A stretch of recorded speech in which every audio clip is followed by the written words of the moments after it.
दोस्तों 23 अगस्त 2024 को UP police के फर्स्ट मीटिंग में जो पेपर हुआ था उसका हम गणित वाला भाग करने जा रहे हैं। और गणित वाले भाग का पहला प्रश्न 76 संख्या है और इसमें है एक निश्चित धनराशि 2 वर्ष के लिए 5 वर्ष की दर से साधारण ब्याज पर 1600 है, तो 3 वर्ष बाद समान दर पर चक्रवृद्धि ब्याज वार्षिक रूप से संयोजित ब्याज ज्ञात करना है।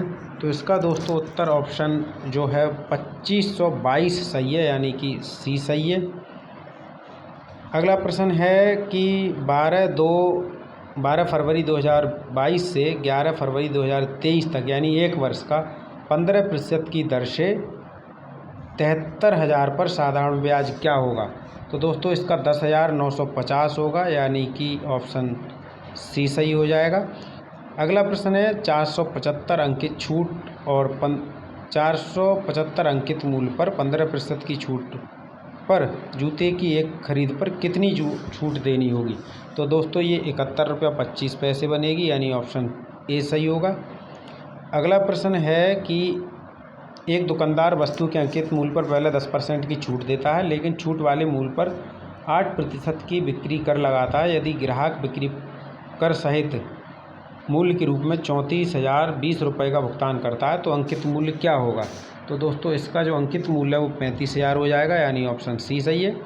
अगला है यदि x और 1/x यहाँ पर x नॉट इक्वल टू 0 का औसत m है तो x² प्लस 1/x का औसत क्या होगा।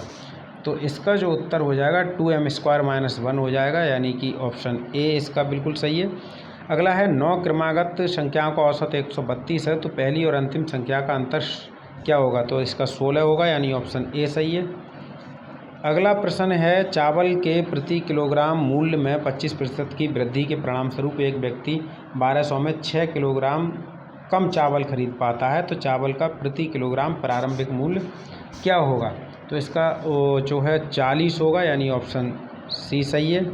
अगला है इसका बी उत्तर सही हो जाएगा 0.05। अगला है 84वां प्रश्न 4, 6, 7, 8 और 9 से विभाजित होने वाली और प्रत्येक स्थिति में 3 शेष बचने वाली संख्या।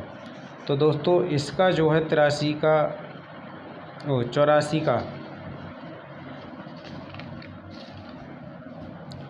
इसका क्या करेंगे, हम सबका लासा निकालेंगे। लासा निकालने के बाद उसमें 3 और जोड़ देंगे, तो इस तरह से इसका 507 उत्तर आ जाएगा, यानी कि ऑप्शन बी सही है।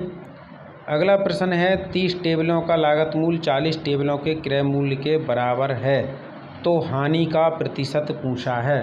तो हानि का प्रतिशत 25% हो जाएगा, ऑप्शन ए सही है। अगला प्रश्न है एक फल विक्रेता कुछ संतरे 10 रुपये में 4 की दर से उतने ही संतरे 10 रुपये में 5 की दर से खरीदता है और बाद में वह सभी संतरों को 20 रुपये में 9 की दर से बेचता है, तो उसकी लाभ हानि का प्रतिशत। तो इसका ऑप्शन बी सही होगा, 1 सही 19/81 का हानि हो जाएगी। अगला प्रश्न है 2 प्रकार के चावल की दर 11 रुपये प्रति किलोग्राम और 21 रुपये प्रति किलोग्राम है। 17 रुपये प्रति किलोग्राम की दर से एक मिश्रण प्राप्त करने के लिए 2 प्रकार के चावलों का अनुपात क्या होगा। तो इसका जो सही उत्तर होगा 87 का, वो हो जाएगा आपका 2:3, यानी कि ऑप्शन डी सही है बिल्कुल। अगला है 12.5% की दर से एक धनराशि कितने समय में दोगुनी हो जाएगी। तो ये दोस्तों 8 साल में हो जाएगी, ऑप्शन सी सही है। अगला है एक भारतीय रेलवे एक निश्चित काम को 150 दिन में पूरा करने के लिए 200 श्रमिक नियुक्त करता है। 50 दिन में वे केवल 1/4 काम करते हैं, तो पूरा काम करने के लिए कितने जो है अतिरिक्त श्रमिक लगाने पड़ेंगे। तो उसे दोस्तों 100 श्रमिक अतिरिक्त लगाने होंगे, यानी कि ऑप्शन बी सही है। अतिरिक्त का मतलब 100 लगाने का मतलब है 200 पहले से ही कार्यरत हैं, कुल 300 हो जाएंगे। 90वां प्रश्न है 12 पुरुष 18 महिलाएं यदि एक काम को 10 दिन में करती हैं तो 9 पुरुष 18 महिलाएं उसी काम को 12 दिन में करती हैं, तो 2 पुरुष और 3 महिलाएं कितने दिन में। तो इसका ऑप्शन 60 दिन होगा, यानी ऑप्शन डी सही है सबसे। चलिए अगला प्रश्न है 2 रेलगाड़ियाँ क्रमशः 59 किलोमीटर प्रति घंटा और 32 किलोमीटर घंटा की चाल से चलती हैं, तो धीमी गति से चलने वाली गाड़ी में एक व्यक्ति बैठा है और 16 सेकंड में पार करा जाता है। तो तेज़ गति से चलने वाली गाड़ी की लंबाई पूछी गई है, तो इसका उत्तर 120 मीटर होगा, ऑप्शन सी सही है।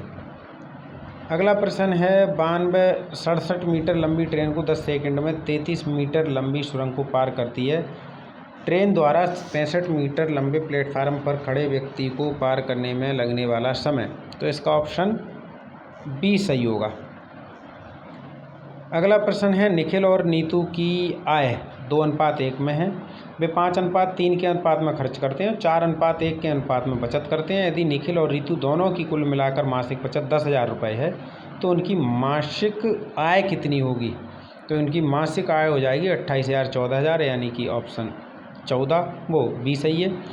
94 में है एक परीक्षा में एक छात्र को अधिकतम 20% अंक प्राप्त करता है, वह 5 अंकों से अनुत्तीर्ण होता है, और अन्य छात्र जो अधिकतम 30% स्कोर प्राप्त करते हैं 20 अंक अधिक प्राप्त करते हैं। उत्तीर्ण होने के लिए तो 55 अंक जरूरी बनते हैं, यानी कि इसका मतलब पासिंग मार्क हो गया 55 अंक, और 55 अंक जो है पासिंग मार्क का मतलब होता है 55 अंक 20% हैं किसके, तो 22% के हो जाएंगे, ऑप्शन ए। अगला है श्रृंखला में गलत कौन सी है? तो इसमें गलत जो है दोस्तों 21 है, यानी ऑप्शन सी गलत है।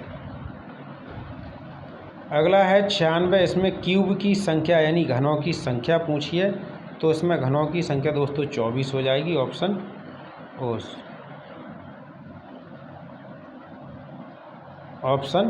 बी सही है।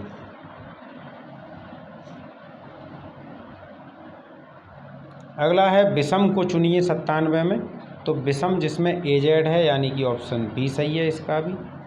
अगला है आकृति का दर्पण प्रतिबिंब ज्ञात कीजिए, तो इसका जो दर्पण प्रतिबिंब है 98 का, वो ये सही से देख लेते हैं हम, इसका डी बनेगा, यानी कि ऑप्शन ये वाला। अगला प्रश्न देख लेते हैं, सादृश्यता का क्वेश्चन है ये।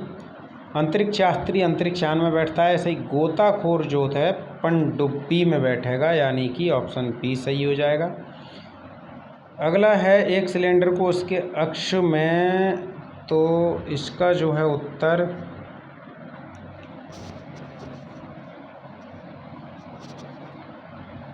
पैंतालीस के ओर पर झुका हुआ पाते हैं, तो वो जो है दोस्तों अति परिवलयी हो जाएगा, ऑप्शन डी सही है। अगला प्रश्न है यदि कैट को किसी कोड में DBU लिखते हैं तो डॉग को क्या लिखेंगे? तो इसको डॉग को जो दोस्तों लिखेंगे वो EPH, यानी कि डी सही है इसका उत्तर। चलो अगला प्रश्न है आकृति में त्रिभुजों की संख्या पूछी है, तो त्रिभुजों की जो संख्या है इसमें दोस्तों 16 होगी, इसमें ऑप्शन सी सही है। अगला है निम्नलिखित में कौन सा सेट महिलाओं माताओं और माता पिता के बीच के संबंध को दर्शाता है? तो इसका जो सही उत्तर हो जाएगा ए हो जाएगा दोस्तों। बीच वाला जो सेट है वो महिलाओं के लिए दर्शाएगा, और साइड के दोनों के जो है माता को और पिता को। अगला सादृश्य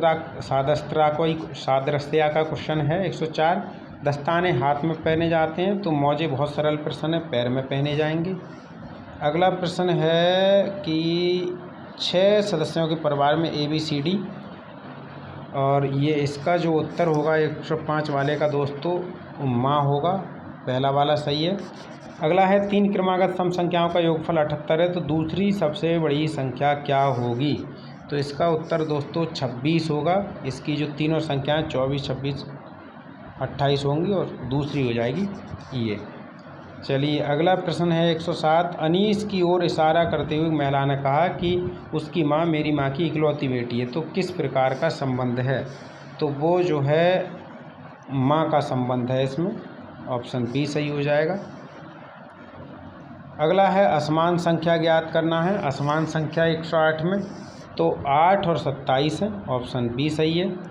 अगला है 109 में, इसका दोस्तों बी सही होगा। और 110 इसका जो दोस्तों है वो ऑप्शन बी सही होगा।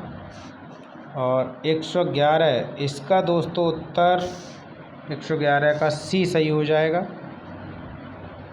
112 कोड इतने इतने के जो है ABCD में दर्शाया गया है, तो इनका मान क्या होगा 112 का, ये मान लगा के देख लेंगे हम। और इसका उत्तर जो है 2 होगा, यानी कि ऑप्शन ए बिल्कुल सही है।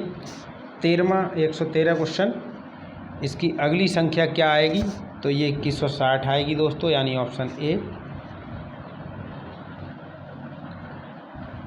114वां प्रश्न है दोस्तों, और ये 10 मीटर जो है अब होगा इसका उत्तर, यानी ऑप्शन सी सही है इसका।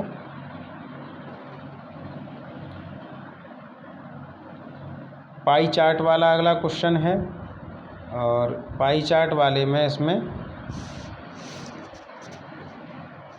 399 उत्तर होगा, यानी ऑप्शन सी सही होगा। दोस्तों हल करने में यहाँ थोड़ा समय लगेगा, इसलिए मैं जल्दी जल्दी निकाल रहा हूँ। पहले हल करके मैंने अलग से देख लिए हैं।